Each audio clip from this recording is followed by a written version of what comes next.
प्रिय विश्वासी भाई एवं बहन, प्रभु यीशु के जीवित सामर्थ्य और करुणा से भरे हुए नाम में आप सबको जय मसीह की। प्रभु का प्रिय हम धन्यवाद करते हैं एक और आनंद से भरे समय के लिए। हम प्रभु की उपस्थिति में हैं। हमारा प्रभु हमारे साथ है। उसकी सामर्थ, उसका जीवन, उसकी सारी आशीषों का प्रबंध प्रतिदिन हमारे लिए वो नया और ताज़ा कर देता है। हम इन दिनों में भजन 119 से मनन प्राप्त करते चले आ रहे हैं और आज का मनन हमारा जो इब्रानी की वर्णमाला है उसका वर्ण अक्षर है खेत, जो 57 से 64 पदों तक हमें मिलता है। आइए हम ईश्वर के वचन को सबसे पहले पढ़ें। यहोवा मेरा भाग है, मैंने तेरे वचनों के अनुसार चलने का निश्चय किया। मैंने पूरे मन से तुझे मनाया है, इसलिए अपने वचन के अनुसार मुझ पर अनुग्रह कर। मैंने अपनी चाल चलन को सोचा और तेरी चितौनियों का मार्ग लिया। मैंने तेरी आज्ञाओं को मानने में विलम्ब नहीं, फुर्ती की है। मैं दुष्टों की रस्सियों से बंध गया हूँ, तो भी मैं तेरी व्यवस्था को नहीं भूला। तेरे धर्म में नियमों के कारण मैं आधी रात को तेरा धन्यवाद करने को उठूंगा। जितने तेरा भय मानते और तेरे उपदेशों पर चलते हैं, उनका मैं संगी हूँ। हे यहोवा, तेरी करुणा पृथ्वी में भरी हुई है, तू मुझे अपनी विधियाँ सिखा। परमेश्वर का धन्यवाद करते हैं प्रियो। ईश्वर का वचन हमारी बंद आंखों को खोलता है, हमारे आत्मिक अंधकार को हमसे दूर करता है। अगर आखिरी पद से मैं इसे शुरू करूं तो मैं कह सकता हूं कि परमेश्वर जिस तरह से इस दुनिया को देखता है वैसा हम नहीं देखते। हमको इस दुनिया में अंधकार दिखाई देता है, अत्याचार दिखाई देता है, पाप और व्यभिचार, चारों तरफ झूठ का बोलबाला और शैतान का साम्राज्य दिखाई देता है। दूसरी तरफ जो सबसे ज्यादा ताकतवर चीज इस दुनिया पर है और कायम में वो है कि सारी पृथ्वी परमेश्वर की करुणा से भरी हुई है। हम अपनी उन आंखों से इन चीजों को देखें, जैसे यशाया को भी दिखाई नहीं देता था, लेकिन वो खुद लिखता है जिस वर्ष उजिया राजा मरा उसने मंदिर को परमेश्वर की उपस्थिति से भरा हुआ देखा, परमेश्वर को देखा। तो ये वही मंदिर है जिसमें उसे कभी ईश्वर नजर नहीं आया। आप भी कह सकते हैं, हो सकता है कि आपको भी कभी ईश्वर नजर नहीं आया। किसी से सुनने में आया कि परमेश्वर ने उनसे भेंट की, उनकी प्रार्थना को सुना, लेकिन आपको लगता है ये सारी धरती श्राप से भरी हुई दिखती है। पाप, अत्याचार, बोध और न जाने क्या क्या इस पर अत्याचार सुनने और देखने को मिलते हैं। लेकिन आप जब आत्मिक आंखों से देखेंगे, ये एक छोटा हिस्सा नजर आएगा। बड़ा हिस्सा ये है कि परमेश्वर की करुणा के कारण ये पृथ्वी बनी हुई है, आप और मैं बने हुए हैं। और एक सामर्थ जो हमको परमेश्वर ने दी है, इन सारी अंधकार की शक्तियों को हम यीशु के नाम से पराजित कर सकते हैं। उस शक्ति को पाने में या इस्तेमाल करने में हम कहीं पीछे हैं। आइए शुरू से देखें। यहोवा मेरा भाग है, मेरे वचनों के अनुसार यहोवा मेरा भाग है, मैंने तेरे वचनों के अनुसार चलने का निश्चय किया है। अगर कोई आपसे पूछे आपके पास क्या है, तो दुनिया के जवाब होते हैं, भाई मेरे पास बंगला है, गाड़ी है, परिवार है और मेरे पास धन दौलत है, नौकरी है, बहुत कुछ है। उसके सामने अगर नेहले पे दहला मारने के लिए आपके पास क्या होना चाहिए? सच में नेहले पर दहला है, और वो है 57 पद, यहोवा मेरा भाग है। जिसने तुमको ये सब दिया है वो परमेश्वर मेरा भाग है। God himself who has blessed you is my portion। ये है दहला। सो प्रियो, अगर आज आपके पास बहुत कम दुनियावी तौर से materially, if you have very less or very few blessings, do not worry. See the larger picture of yourself, that God is your portion, my portion, so who can come close to me in the blessings? मेरे सामने कौन ठहर सकता है कि आपके पास ज़्यादा है?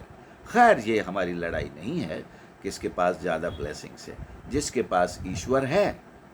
मार्टिन लूथर ने कहा टेम्पटेशन के सामने कि जब किसी को टेम्पटेशन आता है वो ये कहे आई एम ए क्रिश्चियन, और ये भी कि यहोवा मेरा भाग है, आई एम ए क्रिश्चियन। इसका सिंपल एक अर्थ उन्होंने बताया। मतलब ये है, जब मैं मसीही हूँ तो स्वर्ग के सारी आशीष, अधिकार, परमेश्वर का अनुग्रह, उसका प्रेम सब मेरे लिए है। ईश्वर का धन्यवाद। आप इतने धनी हैं, अपनी आंखें खोलिए और जानिए। और जब ये जानता है, वो तो कहता मैंने तेरे वचनों के अनुसार चलने का निश्चय किया है। हाँ, परमेश्वर का वचन ही तो हमारी आंख खोल रहा है। ये वचन से ही तो मुझे ज्ञान मिला कि परमेश्वर मेरा भाग है, परमेश्वर मेरा सब कुछ है। तो इस वचन में मैं और खोज करूंगा, इस वचन से लिपटा रहूंगा। ये वचन मेरा दीपक है, मेरा प्रकाश है, मेरा मार्ग है, जो मुझे दिखाता है कि मेरे पास क्या है, मैं कितना धनी हूँ। मेरे पास मेरा परमेश्वर है। मैंने पूरे मन से तुझे मनाया है। परमेश्वर को पूरे मन से ही मनाया जाता है। आधे अधूरे मन से तो इंसान भी नहीं मानता है। हमें परमेश्वर को मनाना है। कैसे मनाना है? प्रभु यीशु के द्वारा हम मना सकते हैं। जब हम पाप में थे, हम तो पापी थे, हम तो परमेश्वर के दुश्मन थे, शत्रु थे और विपरीत दिशा में चले जा रहे थे। लेकिन प्रभु यीशु ने कलवरी के क्रूस पर परमेश्वर के साथ हमारा मेल मिलाप कराया है। सो जब हमने अपने पापों से तौबा की, प्रभु यीशु को उद्धारकर्ता ग्रहण किया, तो परमेश्वर हमारे लिए मान गया। मान ही नहीं गया, हमारा मित्र बन गया, हमारा पिता बन गया, और हमारे लिए सब कुछ उसने स्वर्ग के दरवाजे खोलकर दे दिया और आगे भी देता। अभी बड़ी आशीषें तो अभी और बाकी हैं प्रियो। अभी तो हमने केवल दुनिया में थोड़ी सी आशीषें पाई हैं, बड़ी आशीषें तो अभी और हैं जो हम आगे पाने। मैंने इसलिए अपने वचन के अनुसार मुझ पर अनुग्रह कर। हमारी प्रार्थना यही होनी चाहिए, तू अपना अनुग्रह मुझ पर और बढ़ा, बनाए रख परमेश्वर। मैंने अपनी चाल चलन को सोचा, तेरी चितौनियों का मार्ग लिया। परमेश्वर अपने वचन में जो चितौनी, जो फटकार, जो डांट, जो शिक्षा हमें देता है, हम उस मार्ग को अपना लें। भजन का लेखक कहता है, मैंने उस मार्ग को अपना लिया, मैं उस मार्ग पर चलने लगा। न सिर्फ सोचा बल्कि उसको अपना लिया। मैंने तेरी आज्ञाओं को मानने में विलंब नहीं, फुर्ती की है। ये है एक सही विश्वासी की तस्वीर। वो वचन को सुनता है, उसे मानने के लिए विश्वास कर लेता है, उस पर चलने के लिए फुर्ती करता है।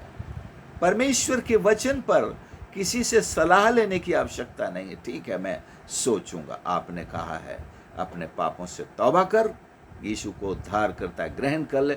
ठीक है, मैं घर जाकर पापा से पूछूंगा, मम्मी से पूछूंगा, क्या मैं पापों से तौबा करूं?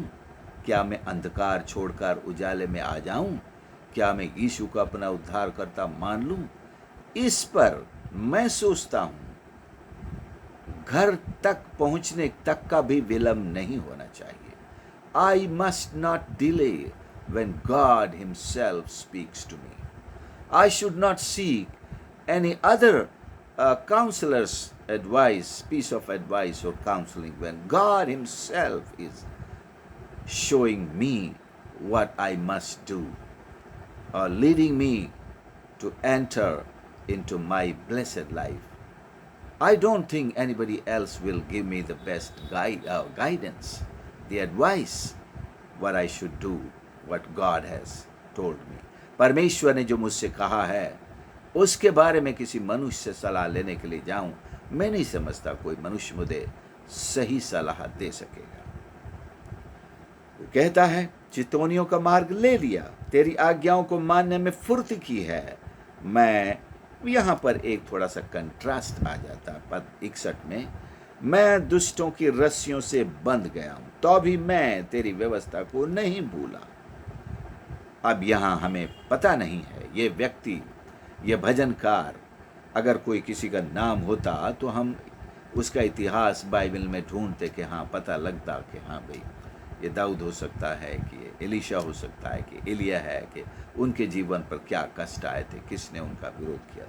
मैं दुष्टों की रस्सियों से बंध गया, तो हम इसे एक कॉमन मैन की सिचुएशन मानते हैं। अगर कोई खास व्यक्ति का नाम नहीं है तो हम कॉमन व्यक्ति की सिचुएशन मान लेते हैं। आप और मैं आज इसी तरह शैतान की रस्सियों से बंधे हुए अनेक बार अपने आप को महसूस करते हैं। उसकी परीक्षाएं, टेम्पटेशंस, उसकी रस्सियां हैं जिनसे वो बांध लेता है, बुरी आदतों में घसीट लेता है, हमारी इच्छाएं उनका इस्तेमाल करके हमें बांध लेता है रस्सियों में, क्योंकि हम मुझे तो ये चीज़ चाहिए, मैं इसके बिना रह नहीं सकता। इसका मतलब शैतान ने एक मजबूत रस्सी से उस व्यक्ति को बांध लिया है। एक छोटी सी आदत हो सकती है, लोग कहते हैं मुझसे बीड़ी नहीं छूटती, तो ये एक शैतान के हाथ में एक रस्सी है जिससे द्वारा उसने उस व्यक्ति को बांध लिया है। दारू की बोतल भी एक रस्सी है जिससे आप बंध जाते हैं, अगर उसके गुलाम हो जाते हैं। आप पिए बिना रह नहीं सकते। आप कहते हैं मैं तो रह नहीं सकता बिना पिए, मतलब आपको शैतान ने अपनी रस्सियों से इतना कस कर जकड़ लिया है और आपके दिमाग में एक विचार का इंजेक्शन डाल दिया है, बेटा जिस दिन तू बीड़ी पीना छोड़ देगा तो जिंदा नहीं रहेगा, जिस दिन तू दारू पीना छोड़ देगा तो जिंदा नहीं रहेगा, जिस दिन ड्रग्स लेना छोड़ देगा, पाप करना छोड़ देगा, इस गली में जाना छोड़ देगा, इस दोस्ती से बाहर निकलने की कोशिश करेगा, तू मारा जाएगा, जिंदा नहीं बचेगा। लोग भी कहते हैं हम तुम्हें जिंदा नहीं छोड़ेंगे। अगर घर वालों को बताया तो, अगर किसी को बताया तो हम जिंदा नहीं छोड़ेंगे। ये डर वो रस्सियां बन जाते हैं जो हमारे जीवन को इतना कस लेते हैं, हम उस झूठ पर भरोसा कर लेते हैं। ये झूठ क्यों है? क्योंकि आप ईश्वर की सच्चाई नहीं जानते, और इससे छूटने का कारण केवल और तरीका या ताकत केवल परमेश्वर में है। आपको ईश्वर के पास आना पड़ेगा। आप अगर इससे छूटने के लिए मनुष्यों के पीछे भटकते रहेंगे तो इस धोखे में पड़े रहेंगे और ये रस्सियां आपका जीवन तबाह करती रहेंगी, कर देंगी। इसलिए परमेश्वर के पास आना चाहिए। तेरे धर्म में नियमों के कारण मैं आधी रात को तेरा धन्यवाद करने को उठूंगा। अनेक बार भजनों में ये आधी रात को उठने का एक जिक्र आता है। हम ईश्वर से प्रार्थना करके सोते हैं, फिर आधी रात को उठने की क्या जरूरत है? आधी रात को इसलिए उठा जाता है जब मामला बहुत गंभीर हो, जब कोई परिवार में व्यक्ति तकलीफ में हो। आधी क्या, पूरी रात हम नहीं सो पाते, पूरी रात की नींद कुर्बान कर देते हैं और दुनिया के लोगों को भी फ़ोन लगाते हैं। मेरे पास कितने बार आधी रात में, आधी रात के बाद भी फ़ोन आते हैं, दुआ कर दीजिए, शैतान बड़ा परेशान कर रहा है, बहुत मुश्किल